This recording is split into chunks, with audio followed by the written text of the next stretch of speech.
134 of Back in the Closet with the Two Crazy Cat Ladies. Guys, it's been a minute since it's just been the two of us. And it's three of us today. You guys, Madison Grace can't see that is Madison here. Grace I is feel like here. we're crooked. It just feels crooked to me. Does it not feel crooked to you? Maybe it's a stand. It does feel crooked. Whatever. It's Whatever. Fine. Good afternoon. It's fine. Hello, Everything's Robin. fine. Hello, everyone. Oh, hello, everyone hey, joining us. I feel a little out of sorts. Wow, you are eating some major cat hair. I can't help it because I'm covered in cat hair. I don't see it. I don't feel it. It didn't happen if I don't see delicious. it or feel it. It's a fabulous source. So, guys, we are back today, and we were trying to think of a subject. And Adrienne, the other night, we were like having some beverages in the back patio, and she was like, wait for it. She was going in to feed the cats, and she's like, wait a second. What I want to say is that our podcast should be on trust. And I was like, noted. It's going to be on trust. So then I asked her later on, I was like, what did you want to talk about as far as trust is concerned? She's like, I forgot. Let me think about it.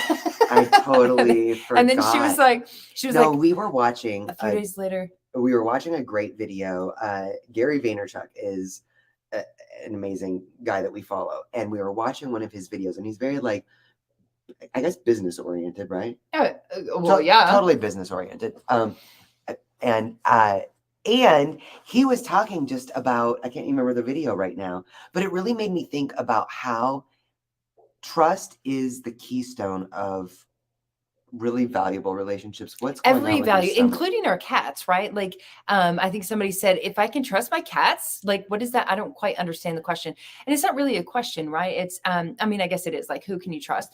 But it's also about like just the word trust, the word truth, just in general, right? Like it's about like, we have so many blogs and so many tips that we have given on how to build trust with your cats, like understanding people from their perspective, not judging them. You know, we just this week we had a beautiful roundtable event talking about inappropriate elimination and how we as humans tend to judge our cats, right? I mean, we tend to judge everything really when you think about it. We humans are the worst. We judge everything, right? Everything is bad or good. It's never just like it's always blue or red, right? It's never purple. Like it's the judgment of, oh, they're being little shitheads, right? They're being little assholes because they pooped on my pillow, or they peed in the closet, or they peed on my couch, or they sprayed this or that. Like we tend to just judge things versus understanding people or animals where they're at, where they come from. It's easier that we have such a beautiful cat community. I think the cat community is literally, we say it all the time, but literally the most beautiful community that we've ever been a part of, where there's so little judgment. I love that. There's a lot of empathy in the cat community. So we understand our cats, right? And many of us, we don't jump to judgment. We're not like, oh, that little, shithead, I'm going to kick them because they, or whatever, right? Because they peed on my clothes, or, I feel like in the cat world, we have more, less judgmental people when it comes to their cats. But when it comes to people, this is something that we have to understand as humans, that if we could have the same consideration for people that we have for our cats. Yeah. I don't know where I'm going with this. I just took off. I was thinking, yeah, you did take off. I do think, thinking about what it is to have trust with our relationship with our cats is one thing. I feel like, especially when we were talking at the round table of how we react to our cats doing things, oftentimes we jump to completely very incorrect conclusions about why our cats are doing things. And I feel like it's a topic for us because we are often contacted by people that, like Jay just said, my cat's being an asshole, my cat's being mean, cats act so much out of instinct. They're far more pure than we humans are, by far. And I think that, trust is a two-way street. And this isn't just for our cats. I think that's why it is a bigger topic, but it is a two-way street when it comes to how we respond and how we break trust with our cats, because we don't necessarily understand what's going on. And how we break trust with other humans, and how we, oftentimes just say, let's go back to this. Let's go back to the Day of Truth. Oh, wow. Okay. Let's go back. Jay and I have a day called the Day of Truth, March 3rd, 2004. And it was a moment in our lives where we had a situation where we really realized that we were editing things, small little edits, right? I would edit things for my family or for this group of friends or for that group of friends. And it wasn't necessarily even white lies. It was just omission, right? That little thing called omission, where you weren't necessarily fully honest. And I think building trust requires full honesty. And that day for us was the day that I remember sitting down with my parents and really just breaking it down. Some things that were a little surprising for them at the time. It was so freeing. It was a kind of a difficult moment, but it really grew into a much better relationship. And when you think about like how it is like today to break that down to where people can actually understand it, like, so like for instance, the moment that I learned that it was better to tell somebody if I've been invited out to go out with friends, right? And I didn't actually want to go at the end of the day. I didn't want to go. Instead of making up some kind of excuse and being like, I'm actually not feeling very well, or, my cat is dealing with, or my whatever. Neighbor needs me. Right. Like coming up with something. And before this, it was lies. It was straight up lies. Like there's no way around it. Like it was like, oh, well, I'll just tell them that, I have COVID. I'll just tell them that. I mean, obviously back then it wasn't that, but it was just like, I'll tell them something that's completely untrue so that I can get out of this, versus just saying, I'm not feeling it tonight. I'm so sorry. I'm just not feeling like going out tonight, or I don't really want to hang out. I'm hanging out with my cats tonight. I want to hang out with my cats, but it's like, but it is always like, since then, all of our relationships, they take to us so well. Nobody gets mad at us for not doing certain things. It's not like because we do that all the time. We're all like that, I think, to a certain degree. There's a night that you make plans to go do something, and then when it comes, it's like, oh my God, I just don't feel like it. But then you feel this obligation or something to come up with a story that makes it excusable. I don't know. Versus, I mean, it's 100% excusable that you don't feel like doing something. Like that's 100% excusable, right? Now, I get it. Like there are times we don't do that if, we've put money into something, or, we have committed to a greater cause of something. We just rally and we get it done. Right. So, but if like, instead of like, we're just being honest in those moments when you can just be honest. I mean, you can always just be honest, but just being honest really builds that trust in all of our relationships that we've had, where it's like, guys, like, seriously, I had this turd stuck in my butthole today. Whoa. Like whatever it is, but like just being completely honest. That story, I don't know. Spastic really colon has attacked. Whatever. Guys. Hi, babies. Jack and Madison just came galloping in here.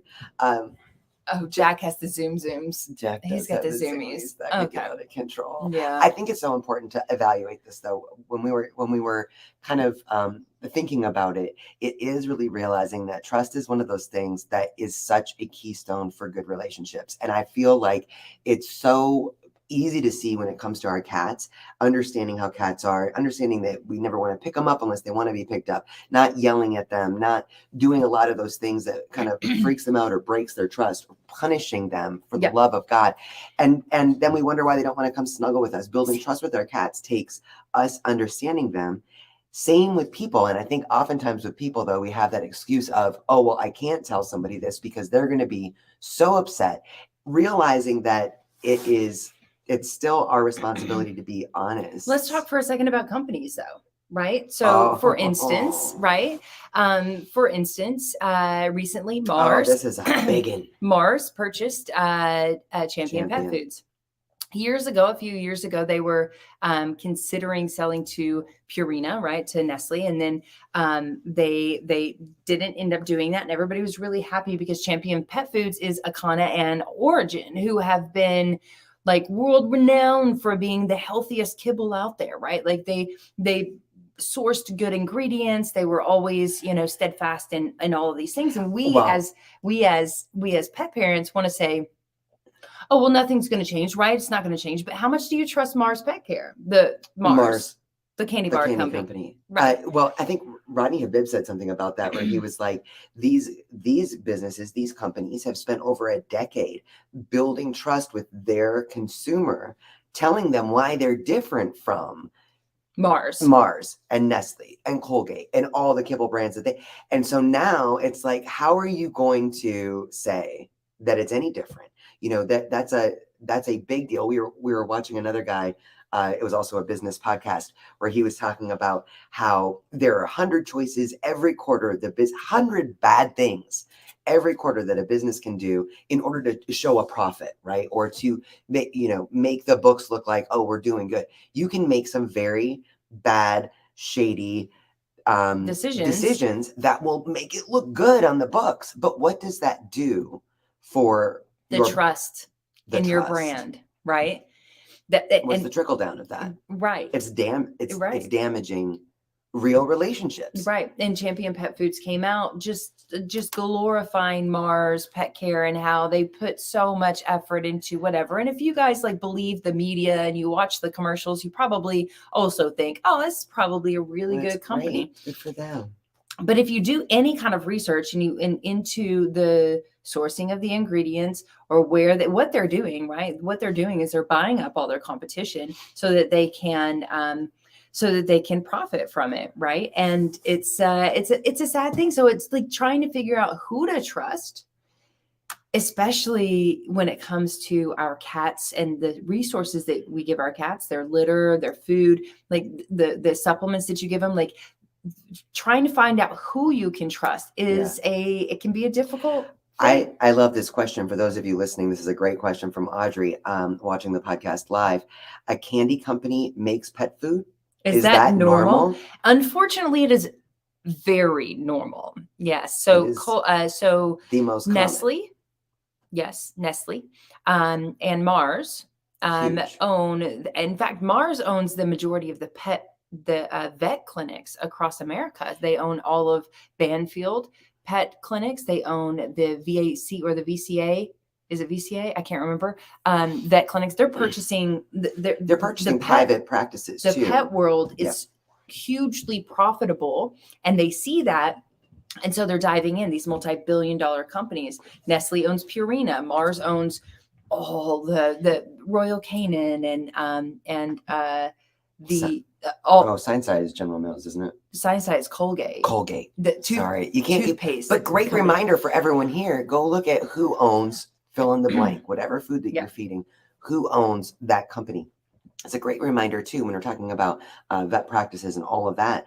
That truth and transparency really go hand in hand. Yeah, you want to be able to reach out and ask whatever company is making your food, whatever it is, you want to be able to ask the questions of, where does your funding come from? Where's your sourcing? Where's so many times when we've reached out to pet food companies, be like, hey, food companies, we are looking for some more information on your sourcing. You know where they refer us? To their marketing team, to their marketing department or their media team. Yeah. And that is a red flag. Also, and I've been hearing some horror stories lately about vet practices, and God knows there's such a shortage of veterinarians to begin with. These beautiful people that care for our animals and our pets and our companion animals. But I've heard a few horror stories lately about the fact that these large corporations are buying up private practices with NDAs, with basically saying you cannot tell your clients that we now own you. And what comes with owning you is enforcing certain protocols, making sure that there's only certain foods that they recommend. It is so your vet that you have had for 20 years is at a point where they're like, oh, maybe I should sell the practice. I'll continue practicing for a few years. But now everything has changed. The whole under the protocols and all of that, the recommendations have really changed. I think that that's something to also be on the lookout. Truth and transparency really do go hand in hand. And I think and isn't it also cool though? So looking on instead of just like bashing all the big multi-billion-dollar companies, look at the world today. Like look at the consumer, the actual, that's where it starts from, right? It's supply and demand. And the consumer, we are the ones that actually get to say what it is that is going to be sold, right? By purchasing, right? If everybody stopped watching ABC, CNN, Fox News, whatever, like if we all stopped watching any certain media that we disagree with, they would have to change their perspective. If we stopped buying the pet foods that we disagree with, they would have to change their protocol or their ingredients or the way that they're going about it. Or they would have to go under. And not to stay too hard on the negative part of this, but this is why the consumer is moving the needle, which is why you have these corporations that are like, oh, Kana and Origin aren't competition for our 50 other brands that we're selling, until the consumer starts saying, I would like some transparency in sourcing. Right? I would like some of that. Or they start looking at fresh food diets or whatever. And then, oh, what happened to this company got bought and that company got bought. It's so they do realize the consumer is changing the landscape. So they're buying up. Right. But that's the thing though. The people, the consumers now I see are doing such amazing work. For instance, just us as a very small, teeny weeny, itty bitty business, right? We know now, we know now that what actually sells a product these days is building trust with your audience, right? It is building that, and I guess it has been back then too. So people want to hold on to what they're used to because it's like, I don't want to change my dog's diet again. I don't want to change my cat's diet again. Like, how about, I mean, it'll probably be okay for a little bit and then I'll look into something else maybe. But the majority of people are vetting the companies that they purchase from these days. And they're vetting their brand. They're wanting to know, how transparent is this brand? How honest is this brand? And I love that, because it's I feel like a shift in humanity, kind of, a shift in what people are. I think that you see it really a lot in the cat community. I really love that about, especially in the cat community, because there are so many times where we reach out to a resource and say, hey, this is what's going on. Can you help me with this? Or what product would you recommend for this? And they'll be like, actually, we don't have a product for that. However, you might want to check out Adored Beast, or you might want to check out Standard Process, or you know what I mean? Like, just they're not getting kickbacks. They're sharing information that's out there. I think that's the biggest thing. When you think about the bottom line, and I think about that every time we call customer service for one of these pet foods or whatever, the customer service is actually about the bottom line. If you have someone who's just a little too curious, they send you over to your marketing department or the media people, instead of answering questions. Customer service takes time, takes effort, and doesn't always translate into money. It's a surface. It's different. So I think, though, that you are seeing smaller brands. I'd like to include us in that, where we have brands that we trust and love, that we are in communication with, that we feel trust with.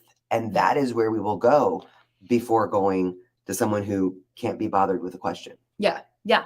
And I mean, I know a lot of people also, shit on the like chewy.coms and the amazon.com, and the Lord, aren't all of us like, this is from Amazon, like everything, we shop Amazon because we are human as well. And we love to shop small businesses, but do you know how many small businesses are on Amazon and Chewy? Like, that is what they did, is they made a platform that allows anyone, big, small, whatever, to be able to have quick access to products. And yeah, I like, especially now, it's almost the holidays, guys. I'm about to start putting up the Christmas decorations. It's the beginning of November. It's the beginning of November. But as the holidays start coming around, the one thing that we forget until we get there is that, when it comes to people ordering from us, because we don't yet sell on Amazon and Chewy, when they come directly to us around the holidays, those big companies get priority, right? And everybody is ordering from those companies because they're also trying to get that quick, fast, like I'll have it by tomorrow. I can wrap it up and have it under the tree by the weekend. Like it's just us. We live in a very busy society. We live in a busy life all the time. And so, little companies like us, we end up with unhappy customers that are like, didn't get my order in time. I paid extra for expedited shipping, but it's not here. And it's like, we end up having to eat that, right? Because we're trusting the postal service. We don't have a fleet of trucks yet. We don't have a fleet of trucks. We don't have yet. Like we'll ever have that. Like, but someday maybe. No. But yeah, we don't have a driving team or airplanes or somebody that can like get our products all over the world really fast. We just don't. And so we do end up suffering in the long run when we're shipping our products to somebody during the holiday season specifically, and we are last priority. So people aren't getting their orders in time or as quickly, which is a reminder for all of you guys that purchase from us, be sure to buy in advance. A little lead time in there. Yeah, get some lead time, or that buy from any small company, right? If you're supporting the actual small business and they're not on Amazon and Chewy and you can't get it really super fast overnight, then order in advance. Just take into consideration that they have no control over their shipping people. Yeah. So it's just something to consider. But let's focus for a minute on the warm fuzzy part of warm fuzzies. The warm fuzzies of trust, you guys, because I feel like it is one of those things I'm so grateful for. I know even in our relationship, we've known each other for 22 years. It's like we'll make the decisions like I did not see that coming. Right? Like it'll be like, it can infringe on trust, right? We do that with our families. We do that with businesses. It's such a pause for a second. Is this my Zorro just came in the closet, but our door into the closet, just so you know, because we're back in the closet, our door to the closet is a mirror. It's a full-on mirror, right? It's total 90s, and we'll get it redone one day. It's actually 1989. 1989, but as he was walking in, he stopped and he looked at himself and was like, like did a little turn and then walked in. Like, am I cute enough to go back into the closet? Oh my God, Zorro He's so precious. So okay, perfect. Sorry, continue. Just how grateful I am. I'm grateful for.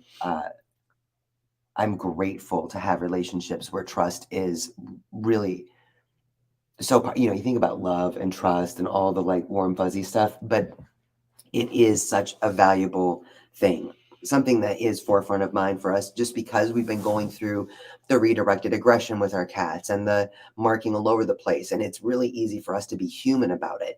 And then you start realizing how human we are about other relationships. And so it may not necessarily be that someone else is doing something to piss us off or break our trust. It's learning to better understand everyone is so important. And our cats, it's one of the biggest lessons I think that our cats are teaching us right now is that the things that they are doing, I'll speak for myself, my reactions, I still have an instinct. If there is a little tiff that's going on. That was the president. Taft. Oh. Was the president. Tuft is a collection of hairs. Taft was the president, and a tiff is like a small fight. When there's that going on, I'll still yell. I'll be like, babies! I'll yell. And it was one of Jackson Galaxy's videos. It's like, you think about how cats live as little predators and prey. When someone yells or startles them, it's like, wow, what was that about? The same person that's doing the baby talk to him being like, why don't you love me? Why don't you come give me some sweet, you know what I mean? Like you have to think about those things, what it is to build trust and what can sometimes break trust. And then just being a little more aware of how valuable trust really is. Yeah. Not just in our homes with our families, with our cats, but and I want to say that it doesn't mean that you have to always pay attention to your reactions or level of voice when anything and everything happens in the house. Like Adrian is ultra, especially in the morning, ultra aware of like, stop making those noises. You're scaring the Oh my cats. It's God. like, no, we're not. Okay. So for instance, this morning we wake up. Please. We wake up and there's like an infestation of ants on our kitchen counter. Literally No joke. 1,000 ants. Like definitely hundreds of ants. Tons of ants. Out of nowhere, y'all. Yeah. Out of nowhere, we're like, what is happening? And I There was no made food my left out on the counter? noises that I make when I Oh my see God. small, tiny, gross creatures crawling all over ants. My area. Right? And Can by you area, share? I don't mean. Can you share with everyone though, please? To put this into context, I know we're running out of time, but to put this into context, I'm slowly waking up and I have like a thing that I do in the morning. I go through the things I need to look at in the morning before I'm fully awake, right? I put my glasses on, I do whatever. She goes downstairs, and please share with our audience some of the noises that you are making. I don't know. They are reactive noises. It's like hissing, right? Like it's just a reactive noise. I don't know what kind of noise I was making. It was just like, ah, probably. Was it? I don't know. Something where it was just like, oh my God. And then I'm seeing more and I'm seeing more. And I'm just like, yes. They were and yes, increasingly louder. Totally flexed wailing sounds. And then I quickly looked up on my phone. And so I went outside and found where they're coming in from outside. So then we took some peppermint oil that we have, because I looked online, and even Cedar Side says that peppermint oil, quite a few different essential oils, will help to kill ants. And so we had some peppermint oil and went outside and sprayed it. I'm telling you guys, that was early this morning. It is like a late afternoon right now, and the house still smells like peppermint oil just from spraying it outside. I sprayed it under the cupboards too, but not like a lot, not like you did on the outside. No. And the whole house is like so strong of peppermint oil. The cats are like, no, I'm not going downstairs. We're going to stay upstairs. Yeah, to try to keep them away. But yeah, but the Flex was a lifesaver. I think we went through almost a whole bottle. We did go through an entire bottle. I was like, get a new one. We're almost out. Oh my God, it was awful. But all to say, like Jay was saying, we shouldn't overthink our reactions to things that happen, especially when it comes to our cats. But being mindful. Football games, right? Like when it's like an amazing. She scares the crap out of the cats. If you're watching it, when football does a secret play, as she calls if it's like a great move, right? If you're watching something, it's like a great, like a sport, right? And it's a great move, play, whatever. I'm obviously not very well versed in any of this, but I know when a good play is a good play. And I'm like, yeah. And she's like, see, you just scared Madison. You just scared the cats. I'm like, come on, it's football. Well, it's football. Be like, hey kids, we're going to be watching a football game. Rob, my favorite wordsmith, is here watching the podcast live. And in reference to the ant infestation, he said peppermint oil is okay. I prefer calling it an airstrike, but hey, whatever works.